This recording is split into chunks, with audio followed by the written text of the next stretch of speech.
Shalom, selamat berjumpa dalam Rehat, Bapak Ibu Saudara-saudara.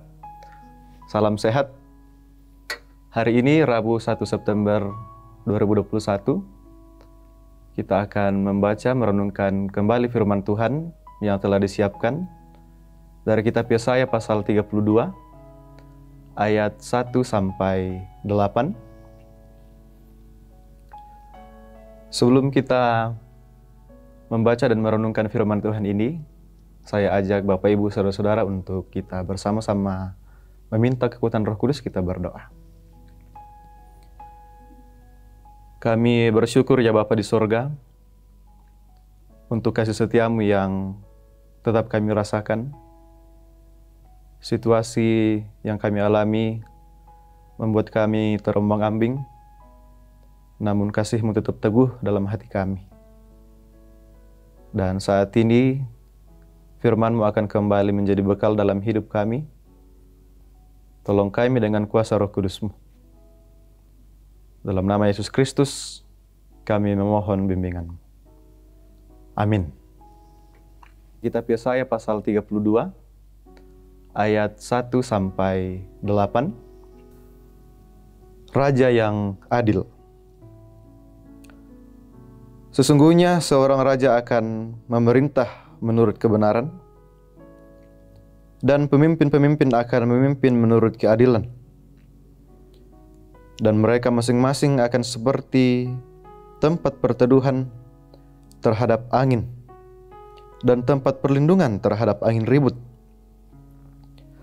Seperti aliran-aliran air di tempat kering, seperti naungan batu yang besar di tanah yang tandus.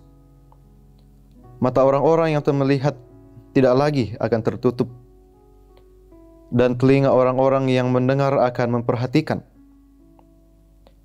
Hati orang-orang yang terburu nafsu akan tahu menimbang-nimbang, dan lidah orang-orang yang gagap akan dapat berbicara jelas. Orang bebal tidak akan disebutkan lagi orang yang berbudi luhur, dan orang penipu tidak akan dikatakan terhormat. Sebab orang bebal mengatakan kebebalan, dan hatinya merencanakan yang jahat, yaitu bermaksud murtad dan mengatakan yang menyesatkan tentang Tuhan. Membiarkan kosong perut orang lapar, dan orang haus kekurangan minuman.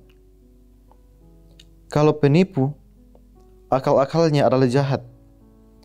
Ia merancang perbuatan-perbuatan keji untuk mencelakakan orang sengsara dengan perkataan dusta. Sekalipun orang miskin itu membela haknya. Tetapi orang yang berbudi luhur merancang hal-hal yang luhur, dan ia selalu bertindak demikian. Demikian salah satu bagian firman Tuhan.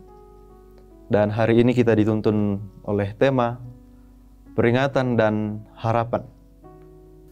Bapak Ibu Saudara-saudara, pada awal-awal COVID-19 umumnya ketika kita semua merasa ketakutan dan tidak bisa berbuat banyak selain mengurung diri di dalam rumah. Tetapi dalam perkembangannya kita terus mendapat harapan bahwa akan ada vaksin yang diharapkan dapat menolong kita untuk tidak terpapar oleh COVID-19. Setidaknya meringankan beban ketakutan yang kita rasakan.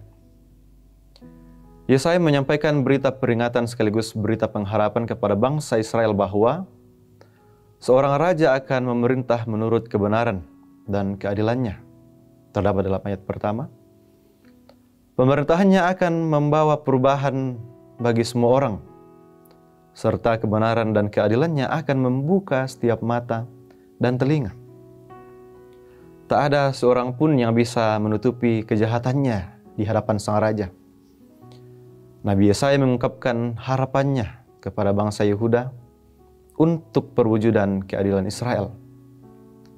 Tetapi bila hidup umat tidak berubah, akan datang penghukuman dan masalah dalam kehidupan umat.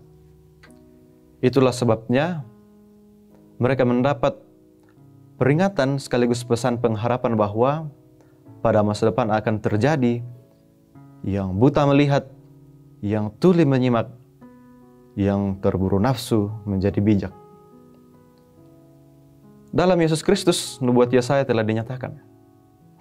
Dialah Sang Raja yang adil dan benar, yang akan memberi kehidupan masa depan yang menjanjikan. Namun, pertanyaan bagi kita adalah, apakah kita yang beriman kepadanya telah menjadi adil yang benar dalam menjalani kehidupan kita?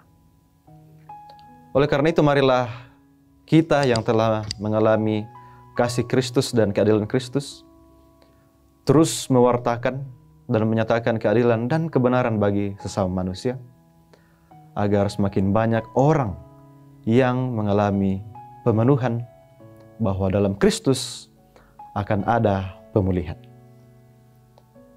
Demikian firman Tuhan, Bapak Ibu Saudara-saudara.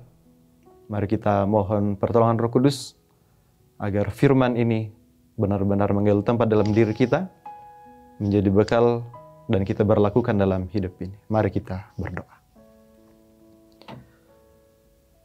Ya Roh Kudus, kami percaya Engkau pribadi yang telah masuk dalam hidup kami karena Tuhan Yesus, untuk membimbing kami agar kami tetap berpengharapan di tengah situasi yang tidak pasti di dunia ini. Terima kasih untuk firman Tuhan yang boleh kami baca, kami renungkan saat ini.